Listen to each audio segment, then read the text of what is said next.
do what they do best.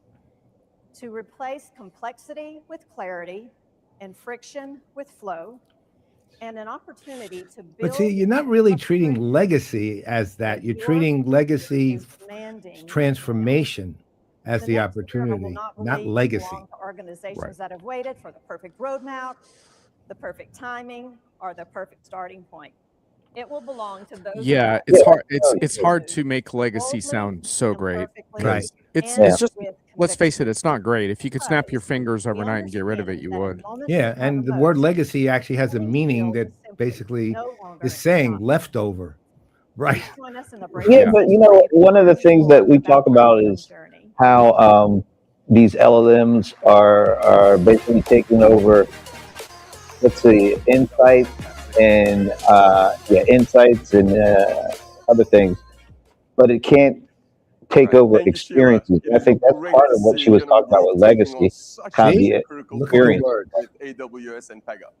Look at the word. Yeah, we've heard a lot about these There technologies. you go.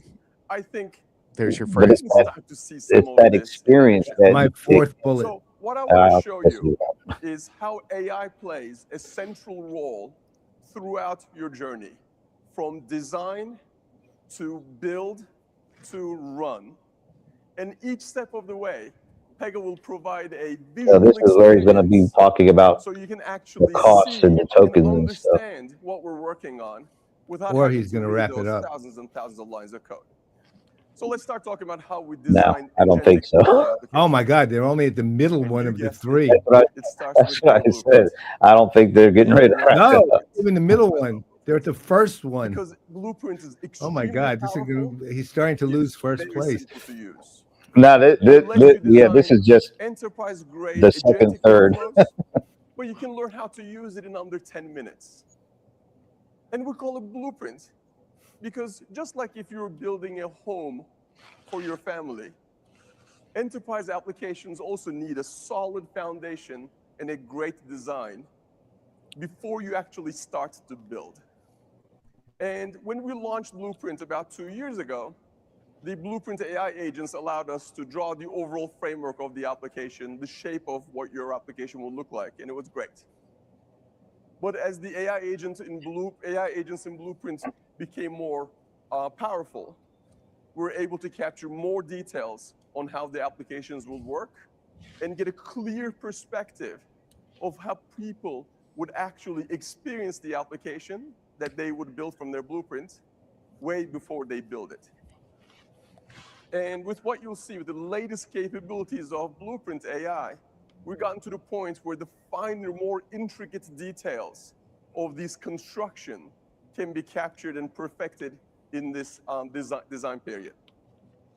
So let me show you what these latest capabilities of Blueprint looks like. So we're going to start designing an agentic workflow application together. You remember this guy? Well, it turns out this is some guy named Enrique McConnell, and he's going to join our team here at Pegasystems. And when he comes on board, he's going to need more than a t-shirt and a hat. Like maybe he'll need some, someplace to sit. Maybe he'll need a laptop. So we're going to quickly design a employee onboarding application. Maybe he'll need a makeup artist. So let's get my laptop up. And we'll need a critical piece of technology to do this. Yep, I found it. All right. Nothing works without it. All right, so you see my screen. A lot of you have seen Blueprint before. It's very easy to use. It's available to all of you at pega.com/blueprint. I tell the name and the purpose of my application, and I click generate. All right, guys, duty calls. I'm going to leave it here. All right, sir. I will say that we're still in the top 3, but they got to stick the landing. And we shall see. You guys can decide if they stick the landing here. We shall see. Sir. Thank you so much, as always. I love you. Big hug. Always great to see you guys. All right, see ya. And one of my favorite new capabilities, most powerful new capabilities. What are we going to do with Adam? Is the AI assistant. There's a component to Keynotes where there's a time. I think you have to stick the time. Yeah. And as good as this has been, they're about to go way over. Yep. This is supposed to end at what, 1? And what I want to do is this. I don't know. I actually want to split it I'm into just separate saying, workflows, and maybe one for laptop and another one for the for most mobile keynotes devices. you should be able to do in an hour and I'm gonna say, 15 at max. Yep. And let's see if this started. It started relatively on time, right? Yeah, it did. So they're at an hour 45 already. One for laptop. No, hour 15. Oh, that's right. That was at 12. My time, 9 yours. All right. Yep. So, hour really 15. well. He's going to understand what I really mean. He's going to look at the context. He's going to do his reasoning. I mean, He's this is gonna come back important and boom. stuff. I took that one workflow, split it Because into this is two. the evolution of blueprint, like one of the things you want shows to me what I look changed, at. which I think is critical. So I am happy to go next.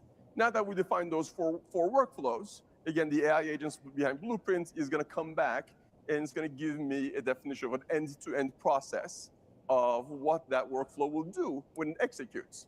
And I can clearly see it. I can understand it. I can see the automated steps. I can see the business rules. I can see the integrations. I can see the human steps. I can see the AI agentic steps that Alan mentioned before.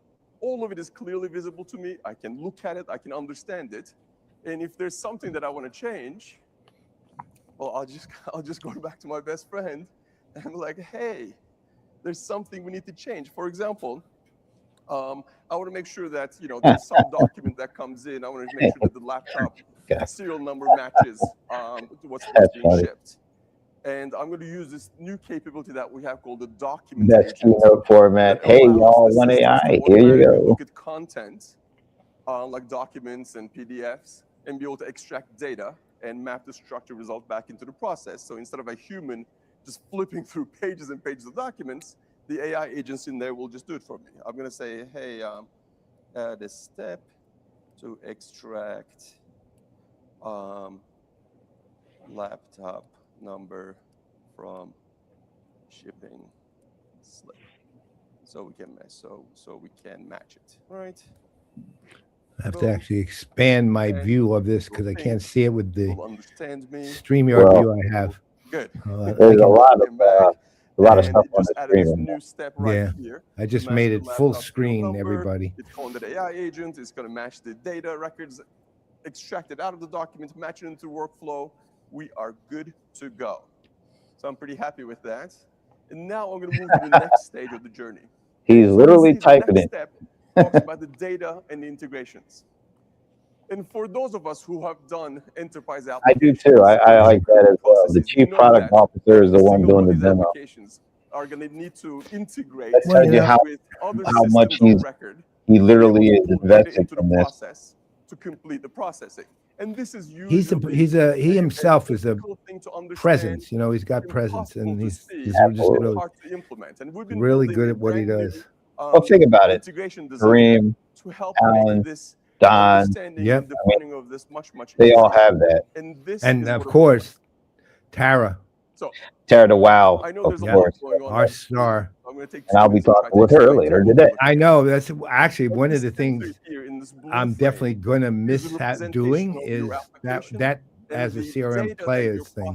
I love Tara. I adore her. I think she's one of the great people I know.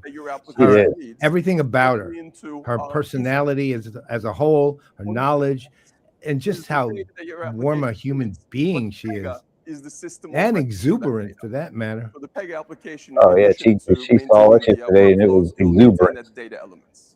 Very much. And then on your right very happy. is the data that you're processing. She's the greatest.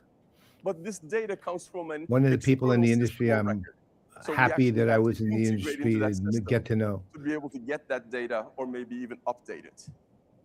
And then if you go all the way to the right, well, those are the systems that you're integrating with. Do you have any general comments on how soon a demo should be introduced during a keynote? Yeah, I do. I mean, is going to be sourced. I guess it would be one of two possible places, depending on the sequence. Sometimes when they're following a specific line around a product announcement, you actually can see this you get immediately conversation, frame it, then you get kind of a discussion of it, then you get a demo or a customer, and then the other one, right? So that sequence, and that right? And so can be, obviously that'll security be is key. in effect a And right product beneath that, discussion there's a list toward of the inbound events. it's, I would say basically the demo, then the customer. Okay, so in effect, the third of the four segments that normally inbound happens, events and it's kind are of all normal the in different something ways like this. other It's a little systems, more other fluid. It's applications, partly other depending on the agents flow of the are conversation. going to This call one's in being done to at the your right automated time. processes in What Pega. it may be So is how do too you big. expose these processes to be available, What- to be I don't know. exist Where do you within see your a Kafka ecosystem? message? And there's many ways. We're to not come seeing the whole into screen. to these I mean, automated Kafka is processes. known And for, of you course, saw in his Alan's center out piece on architecture. cockroaches. So you can have Yeah, I guess APIs coming and we're only executing them. seeing a You can box have of the whole humans signed thing, onto the system so we're and not actually see seeing screens. everything that You can have Adrian is emails that seeing are in the basically room. sent into the application. As of this latest release in Pega, every application that you build and every single one of their workflows are available as an MCP server. So these processes can participate in agentic orchestration. That's you can big. throw files, you can send in queues. There's Well, I many mean, other again, ways to come in at the system, and this 2024, lets I you told, configure it 2025, I told directly Alan in this that if I preview had so had you a can product understand of how the it's year, it was Blueprint, without any question. Now, the next step And Alan is asked to me, pick I remember, personas that are going to he said, participate with why AI. didn't you have a Who's product going of to the come in year? here? Who's going to use the application? I still remember that. I remember 2 years ago meeting, just running into Kara Manton and just asking her, can you walk me through this blueprint thing? She wasn't on my schedule or anything. I didn't even know her. She said, oh, sure. And that was the first year of Blueprint. They had literally just announced it. And seeing what it was able to do then was impressive. And then last year, the update was impressive. And now I'll get an update on that. So it'll be a 2-year anniversary of Blueprint. And, and the third time I'll be meeting up with Kara to go through it. So it's really cool. Right at the bottom here, when I click on this That's button, fantastic. what we're going to get, hopefully, there it is. I think it's, I still think to this day, one of the best products this application for its of its kind. Well, of its kind, it might be the best product. Across different channels. As a product as a whole in the market, the same way I used to look at, say, a Thunderhead as a whole, or back in the day, Epiphany as a whole, meaning a product that helps all the way on the right, all the different help that is that we experience great in the overall market of all products. This one is up there. What this tells It's in the Sure, great right. product category. I remember last year when he did his demo and how they took the video of the COBOL app, and that was amazing. That was really, because I hadn't seen that before. That was just last year. Things have really progressed over the last year. Yeah, and honestly, I've seen no product claim that they can, although I imagine they can, but now, meaning take a video and translate it. Yeah, we know Gemini does that because I use that all the time at this point. Well, it couldn't translate the instructions of an application, right? I mean, that's what that other video was about. Well, I don't know if it can because I never used it for that, but that's what I mean. More of that. I mean, I know, yeah, Gemini does. I know the stuff that the OPG does is also does that. We're that. very excited about. Let's pop back into my slides. Right. So you just saw how Blueprint lets you design agentic workflows. They're highly the build is taking the blueprint into the Pega Infinity application. He's going to show that. So I'm sure there's a demo for that too. Understand what the stakeholder wants. Well, I'll say this: it's running. It's already past this length. Yeah. He needs to close this by 1:30, and I that don't should do that. close the whole thing. Yeah, it should. But I don't think that because after design, there's build, and then there's execute. Right. Well, so we're just getting to the build part. Build took. I mean, design took 7 minutes. 8 minutes almost. With 8 the minutes. latest release of Pega Infinity. So that would take it to 1:40 if to complete. So now he's getting right into the build with Pega Infinity. See, I really am curious as to how it looks relative to Creatio. This is the most ambitious release of our product. They're going to get a little look at it. And it is full of AI capabilities that will completely change how enterprises will build mission-critical applications. So in the next few minutes, I want to show you a couple of my favorite You know what I love? functionalities in the product. He is so passionate and excited about this stuff. He was doing the same. He was showing that same kind of excitement at our little media analyst thing last night, and he's just as excited here. I love that. I believe so it. that people who have basically built out a blueprint and understand how that works, they can continue. He with is that not experience a in person the for. studio as they build He's it not out. an understated human And for our being. customers who have built solutions in the past with early He's also just a products, great when they person. come to He's 26, just so they can leverage immediately Blueprint's likable. AI capabilities Yep. to further update and change their, Nice their big clap for the solutions. demo closure. You will see that What demo the AI closure? assistant It's not over. that was a part Well, of that Blueprint, portion we is. found that so powerful. Well, we decided that we're going to have to bring it directly to the Infinity Studio to Yeah. be able to help people develop and make changes to So their applications. the blueprint goes We directly have a brand new into. capability called an implementation plan Yeah. to provide guidance on what Maybe needs he's to be just going done to talk next this so through. we can get this work done. Ah. And we have a brand new UI design According to what he did that I yesterday. think is just fabulous. So I definitely want to show you. So what we're going to do is we're going to, I believe, Here we pop go. back onto my laptop. There it is. All right. And I am going to move over to the Infinity Studio. So this is what Infinity Studio looks like. It should feel very familiar. It should be very easy to understand. If you've seen Blueprint before, it'll be easy to understand what happens and what the context, what the navigation looks like in Infinity Studio. And there's a couple of differences, but I'd like I'm to trying to read it. I'd like That's to why show I'm you. leaning forward. So I'm going to close this left tab here, and this is the overview of my application. So this is that application that we're building to onboard employees.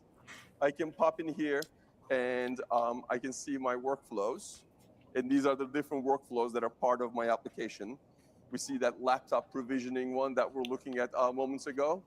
Here's the workflow. And that Here's came right our from AI step Blueprint. right there to be able to do the document agent. So Blueprint, I can Blueprint understand through all my his data and integration. prompt I can see ends how up populating in this. my What we're enterprise, seeing there is basically different the results of applications his and different prompt connection in points Blueprint. throughout my enterprise. You did that is And there's basically some take still the work to do design here, into and we'll the talk about that in a second. application builder. Same as in Blueprint, I can see the personas, their experiences, their security, their authentication, their authorization, how they're going to use the application and manage it directly from here. And at the end, we have this new thing called the implementation plan. And what the implementation plan does is it gives me essentially an AI-generated set of tasks that I can personally enhance as well of all the things that need to be done to actually complete the build process. There's tasks that need to be done. This is very much like a Kanban board, so people can quickly see them and understand them and do them. And there's a lot of things that's basically is showcased here. But there's a lot going on. So I'm going to filter this down just to stuff that they assign to me. They always do this. So I'm just going to select this. And here I see 3 different tasks in 3 different stages. The first one that's already done for me, because this is standard, is to set up the MCP integration. What that means is I can basically run my workflows from any other AI agent using industry standards, immediately out of the box, standard with Infinity 26. Now, there's a few other tasks, but before I start working on them, I want to show you the AI assistant. So right here at the left bottom, I'm going to click in here to open the AI assistant, and I can connect my Pega Infinity AI assistant to any model that I want, that I select, and use that to be able to bring that vibe coding capabilities directly into changing configuration and rules in the Pega system rule base. Use Claude. So we'll see that in a second. One of the things that's assigned to me is to complete. Claude really does have token issues, though. I'll tell As we're you. looking at the different devices that we're I'm working with do something with it. I ran out this morning before in like 20 minutes, and I wasn't doing anything that would eat up tons of tokens. To make sure that I was asking questions. Right? So I think that's where you're going to see on the execute side where they talk about that. Great. So now everybody knows I'm working on it. So It said it would reset at 12:40 Over p.m. on the right side of the system, you basically That was not even 9 o'clock a.m. You see the definition of the task. Now, our basically Blueprint AI generated this definition for me.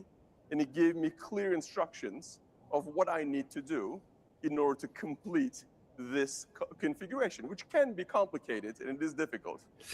I know how to do this, but so does my best friend. So, so I'm going to push this over. I push that task into my AI agent and say, hey, help, wait, I need that. Help me out. So I don't have to configure it. I don't have to have my hands on the keyboard.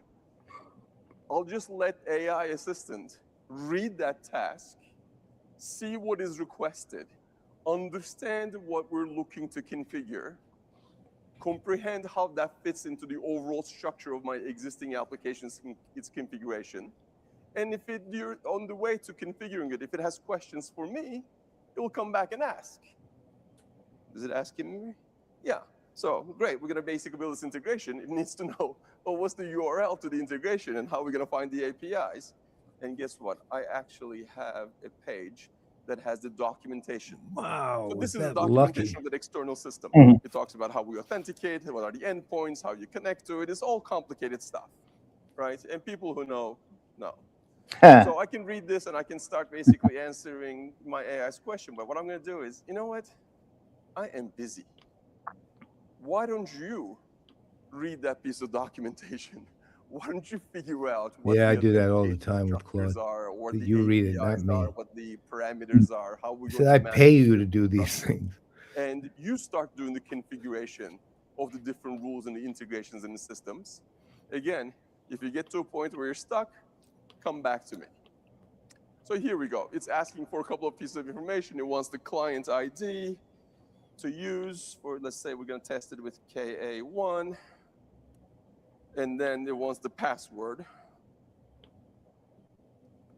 You guys turn around for a second. So chocolate chip muffin 1 exclamation. All right, so that's our secret. And it will go through and actually it will build the structure and the configuration of my system for me. It will work very similar ways that you've seen other vibe coding tools, but it will do it in the context of this application within the best practices of how Pega does things. And has I still wonder why it's called vibe coding. It has nothing to do with a vibe at all. It just has to do with the prompt. Solution. And one of the really cool things that it does that I just absolutely love is that whenever it builds a chunk of functionality, it immediately builds a collection of automated tests that accompany that piece of functionality and runs those tests before it declares itself done, so that we have a continuously growing set of automated tests that become a part of the application that we can keep quality at the top of our minds. All right, so that's great. It has built the integration. Unit tests have passed. That is awesome. I am done. Now, there is one more thing that basically it's asking, they're asking me to do is they want me to take a look at the user experience. And one of the things that I promised you at the beginning is that we have a brand new UI designer that I'm very, very excited about, that I want to quickly show you what it looks like. So here we go. So on the top, you see this button where it says preview my app. Well, guess what? I'm going to click on it. And this now, essentially, it's no surprise, it lets me experience the end user UI of this application. But what I'm going to do is I'm going to turn on the UI designer. And when I turn on the UI designer, it's going to give me a bunch of power tools to be able to use in the context of what I see on the screen. Right? So I click on it, and as you see, a set of tools on the left, on the right, and at the bottom just became available for me. And I can do lots of stuff. And at every step of the way, every visual construct in Pega is going to have the AI assistant right next to you to make it easier to add things and to make change things. So what can I do here? I can, I don't know, I can change the styles and change the look and feel of the application. I can change the fonts. I can change the size of the text. I mean, this is nice, but it's what almost everybody can do things similar to Not that. a problem. Just pretty standard. It's just pretty standard UI designer front end. Processes I can open up and It's see important. this the this process transition look from like for a power designing user, for somebody blueprint who's in the to system, building the app in this, using the application all in the this time? environment, Yeah. and If there's being something that I don't use like, whatever well, I can just come to my AI assistant you and say want changes. to For do example, it. there's all these fields in the details section you hear. Makes I'm going to sense. say, hey, better But yeah, organize it's the you know, when fields you're this far in the details into a keynote, you don't want to and my spend AI too will much look at my time on context, anything at will this. evaluate what I'm asking Right. for, will When come they back with say a suggestion, run, they will should update literally it, show it oh, running, and that's the let's end of look it. at it. Like Here's it a Yeah. worked. It recommendation works. for a better way to Thank organize the you. data. Let's just throw them Or, directly you onto the know, screen. if you want to see I'm more, gonna do that in just you a Right. gotta moment. Well, I mean, you want to run it, And it's all in and then context. show You that know this it cost works. center, I don't want Does that one here. thing in Just 2 delete it. seconds. Yeah. It's just gone. I can super easily do But it. I mean, I can look at how the the build, instantiation, no, the design, build, creation execute. I screen love look like. that, and So if I how was to request one of those laptop is the provisioning design, and then it processes, feeds it's into the going to ask me for build, the employee, and then the you got requested whatever's coming with the device. execute. But I want one more field. I want to be able to capture the delivery methodology. So guess what? I can just pop into AI Assistant, type it in there, but you don't have to have AI for everything, right? You can just go in here and find a delivery method and just drag and drop it, click in here and make it required. And that is faster than any AI. Yeah, a practical done. And we just interface basically that's not changed it. And AI for it's in AI's sake. place Right. immediately. And one additional capability that I'm very excited about is, yeah, you have these power users. Of Oh these yeah, and different there's another one applications. too. There are But people that are before I using the forget, application day in, day out. They need data, they need right. actions available Oh, to them at the fingertips. wait a minute. I forgot to. And then sometimes you have Wait, there's occasional more. users That's who right. participate in the application. Look, all I They come request is with that they different end this text. before the next game And starts. there's a user experience that is for them as well. And I'm gonna close this. Getting long. And this user experience is much more Yeah, easier to this engage would be with. my It's much only more real friendly. Right. It's a criticism. little bit more Yep, space. me It's getting too. long. And I can see essentially the things that I can request. I can see I'm the with you. tasks that I'm trying 100%. The to only make. criticism, the I reality can is, immediately what they request even what he's classes showing is from valuable. It's here. just too much. And it's the same process. It's the same rules. It's the same integrations. It's the same fields that we're capturing. But the experience is The much more exuberance in gentler which and he it's is targeted presenting this towards a different user. definitely offsets a And this is why little of the designer Yeah, well, is a part of length can. 2026, and we I are agree. extremely Length excited can never about be how fully we will offset. change the way people interact and evolve the solutions with Pega Infinity 26. because you Right. got to factor in Let's go people's back to my attention slides. spans in these keynotes too. Oh, he's not going to go to run No, he's now. going to So Infinity 26 is full of these AI capabilities that make it easier to just build and to test and I mean, to it is a explore big agentic thing workflows. for them to point this stuff And we're out. trying to make sure Yeah. that we provide you with a perfect mix experience of visual, graphical, as well as vibe coding capabilities throughout the entire product.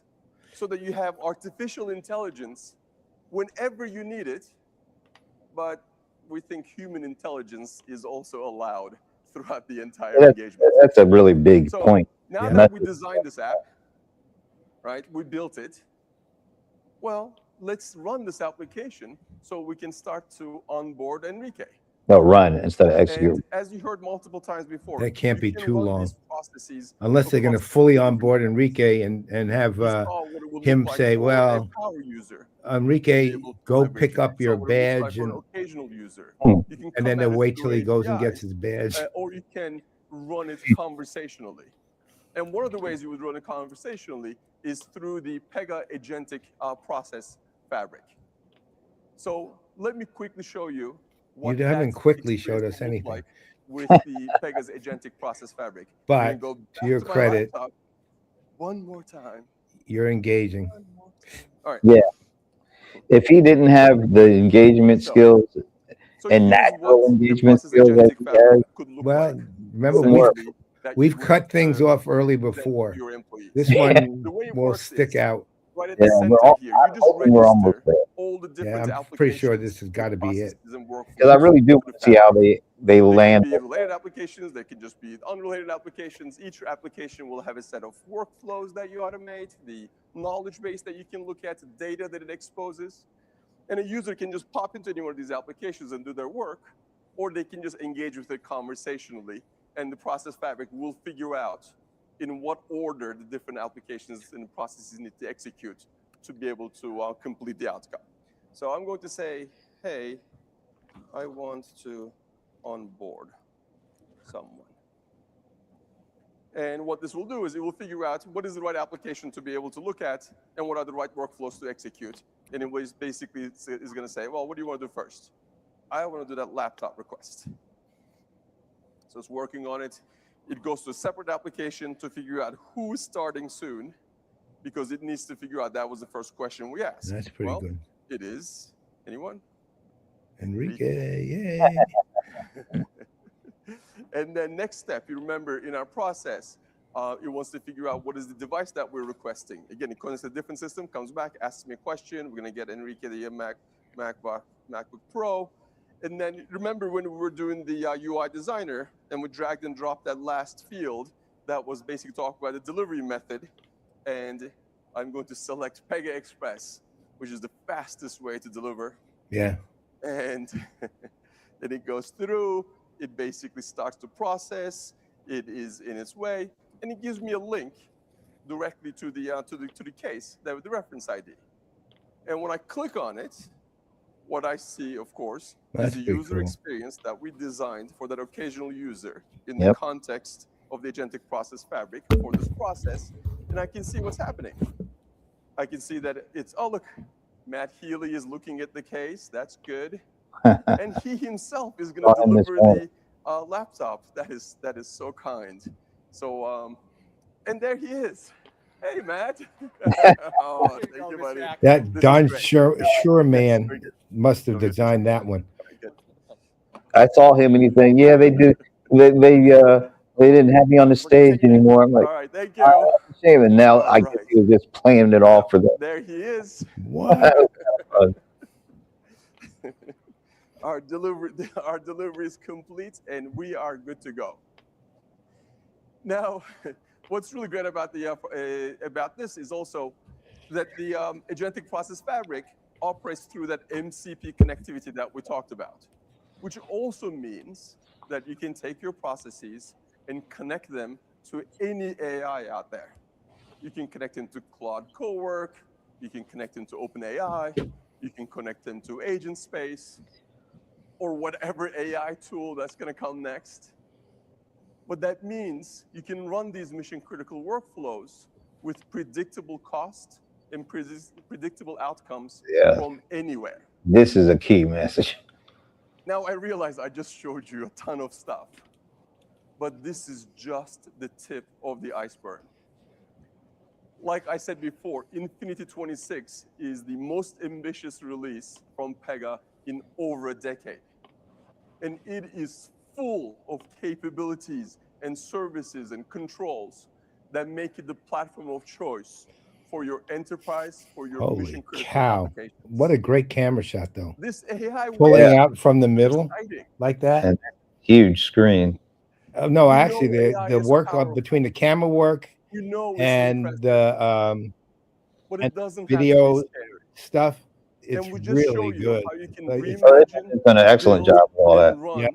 All of your mission-critical workflows. So much so that I hadn't said anything we're hoping that you'll come in right about this way some with us. negative thing, you know. You know, yeah. Muffin is already out there. You can just come and join us. I'm glad they gave us a lasting image of Muffin that wasn't a cake. Okay. All right. So now we get to wrap up, I think. Yeah, me too. Notice someone is missing. What? Yeah. We haven't seen. Wait, that's it? Isn't Alan coming back for a second? I thought so. I guess that's it. Wow. Oh, wow. That was a interesting. Okay, let me get rid of this and let's wrap things up here. Okay. All right. So your thoughts? Well, I'll even though there were only two, and I'll call them at this point nitpicks, little long, and I'd like to have seen wider industry representation, but they checked every other box to me. And not only that, they they literally made the case for the actual use of AI in an enterprise environment, the way it's supposed to be used, and they presented the tools that were as practical as the conversation going on. The customers were outstanding, and that was every one of the, I guess it was customer and partner too. Right. Every one of the three, right? So it was the AWS and Unum, I guess, yeah, and MetLife.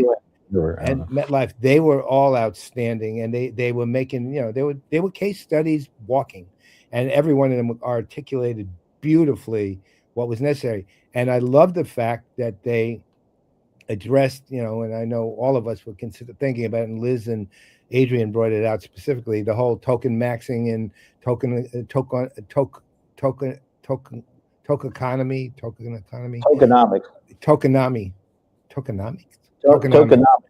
Yeah. They addressed that directly from the beginning in a way that was absolutely on point. So on the whole, this still is number one for the year. And as good as I thought ServiceNow was, it's kind of a distant number one from even ServiceNow. So ServiceNow was number two, but a distant number two. So what about you? Well, I once again, I kind of judge, at least this year in particular, I kind of judge these opening keynotes on how, and in some cases, if they go directly towards addressing some of these AI anxiety issues, and the tokenomics is one of them, because that's part of the overall, how much is this stuff going to cost me? And so far, Alan is really the only CEO at these events that has addressed it to a certain extent. Now, we didn't get any like actual price numbers, but he did talk about how they are approaching costs and how their whole strategy around using AI and optimizing the use of AI at different parts of the what is it called? The build. No, I guess it's called design, build, run. Yeah. So they kind of laid out in high level terms why they're able to talk about this tokenomics, and why they feel comfortable about having a better idea on how much this stuff is going to cost, and why they're able to design their platform to have a little bit more understanding of what it's going to cost, and not have people get hit over the head with, oh my God, we weren't expecting this. So that in itself alone kind of puts them in this keynote in a class of its own, because all the other ones, they have never really directly addressed some of the things that are driving the AI anxiety. And this, they did it right from the giddy up, and they talk about it. Alan talks about it. Karim talked about it. The customers even talked about it to a certain extent. And so that sets them apart right now. The only real ding is the time. I mean, I think it's just people's attentions really start to wander after a certain amount of time. And even as good as the content can be, if it comes a little late in the keynote, or if it takes too long getting to where they want to go, you start losing people. I didn't say they lost them. I'm just saying, because I think Kareem, everybody was such a really good presenter, and a natural presenter, and you don't feel like there's any script going on, although I know there's some practice or whatever, but the way it was presented gives them a little leeway in being a little longer. But that would be my main kind of criticism. I guess the last thing I would like to say, I just realized I probably need to address it, is they have been for decades, and I've known them for over 2 decades. They have been the gold standard for the evolution of the corporate narrative. They have been the gold standard without any question. Because the power of the corporate narrative is that you know discontinuity, because then you lose customers freak out, et cetera, and you have companies that just make abrupt shifts, and there's no explanation, there's no nothing organic in there that makes it seem like, okay, well, that makes sense to the people who are listening.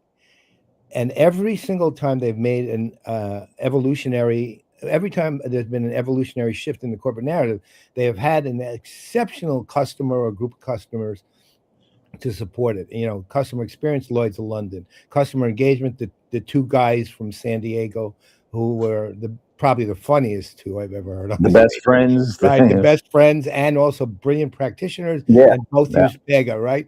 And then finally, like today, I would say the MetLife and Unum Unum Person, those two were outstanding representatives of the evolution of the Pega corporate narrative, which began with Blueprint. You know, was back in the day in 2024 is where the evolution began, and now it's kind of come to a maturity. And these two were outstanding representatives again. So they just do it right. And if there's any companies out there who are wondering how to do a corporate narrative, look at these guys over the last minimally 2 decades, because that's as long as I've known them, but probably over all 3 decades, and especially since the time they acquired Cordiant and brought in CRM. That's when it really began, and you could see it clearly. So kudos to them, man. They haven't lost a beat on that. No, I would say that they're although the narrative kind of changes and transforms with the times, certain messaging is still the same over 20, 30 years. Inside out, layer cake, these are things that not only have they been true to over the course of decades, and as the overall narrative may switch, those elements stay the same. I literally am hearing other vendors using some of these terminologies in their messaging, which is a testament to to these guys. And then I think the last thing I'll say is it really having folks not only that are good, but have been doing this for decades, like being a part of the PegaWorld for decades, like Alan, like Karam, like Don, although we didn't see him, he had a big hand in this. That level of familiarity really comes across well. And then you're able to leverage your customers have, and let them find the right ones to tell their story, as opposed to trying to make them fit into some sort of thing where, you have to speak for them. Sometimes that works. I'm not saying that's not a bad thing, but I think it works best when you're able to trust your customers to tell their story and give them, maybe a framework of how to do it, but then let them do it, because nobody speaks better for them than them itself once you get the right spokesperson. And that fits into the familiarity of the executives that we like to see. We really do enjoy seeing these guys because they still enjoy doing what they do, and that comes across too. Absolutely does. I mean, look, ultimately, that familiarity is it. Look, they're not a community; they're a company, but and they have a customer ecosystem, and it's no coincidence. I know Alan has mentioned on Playaz when he comes on that they have customers they've had the entirety of their existence for a long, and they have an incredibly high retention rate for customers.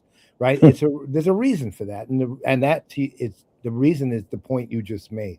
Right? So I think that's the customers feel like they're part of this, right? And they are. Do I think Pega could? That's what I said in the very beginning. Do I think overall they could do better on the partnering? Yeah, they could. I mean, it's not like they have a bad partner ecosystem, and the people who partner with them are pretty happy. I just don't think it's fully baked or built out the way it needs to be built out yet. But on the whole, the quality of the partners they do have is evident when you see AWS transform. Yeah, and I do think you'll see more on the partnering later on during the event, but also just the messaging afterwards. And because I did have a chance to, well, they did talk a little bit about it in the media analyst thing. Yeah. So I think they were trying to fit a lot of stuff in this, and they did fit a lot of stuff. But they did, I guess they had to leave a few things out as well. But overall, I think this was the best so far. It was the most realistic.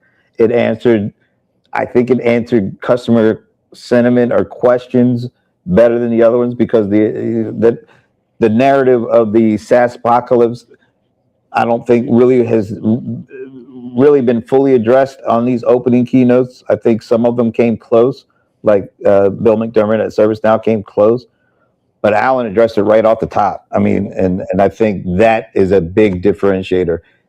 Addressing these AI anxiety, SaaS apocalypse kind of stuff. And even if you don't have all the answers, or the answers you would like to give at this moment, you got to address it. You got to meet it full on. Luckily for these guys, they have good answers to that. Yeah. And they were able to put that front and center. So, amen.